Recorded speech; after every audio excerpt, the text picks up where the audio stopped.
बातमीपत्रात आपलं स्वागत आहे।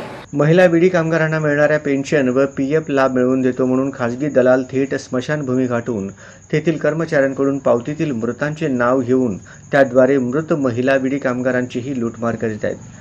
म्हणून शिवसेना उद्धव बाळासाहेब ठाकरे पक्षप्रणित महाराष्ट्र कामगार सेनेच्या वतीने विष्णू कारंपुरी महाराज यांच्या नेतृत्वाखाली महिला विडी कामगारांच्या शिष्टमंडळाद्वारे पद्मशाली समाजाचे अध्यक्ष सुरेश फलमारी यांना वरील विषयी निवेदन दिले। यावेळी सुरेश फलमारी यांनी यापुढे महितांची नोंद श्री मार्कंडे मंदिरातील ज्ञाती संस्थेच्या कार्यालयातच करावे असे आवाहन केले। शिवसेना उद्धव बाळासाहेब ठाकरे पक्षप्रणित सन्माननीय विष्णू कारंपुरी महाराज आमचे जुने मित्र त्यांनी समाजात जे अनागोंदी कारभार चालू आहे सध्या पीएफ कार्यालयात त्या संदर्भात आम्हाला एक निवेदन दिलेलं आहे। वास्तविक पाहता आमच्याकडे जे मयत झाले ते गुप्त असतात, परंतु काही लोक आमच्या परस्पर आमच्या स्मशानभूमीत जाऊन जे मयत झालेत त्यांची नावे घेऊन पीएफ कार्यालयात जात असतात आणि त्यांच्या नावाने काहीतरी बोगस काहीतरी काम चालू ठेवतात अशी तक्रार आलेली आहे।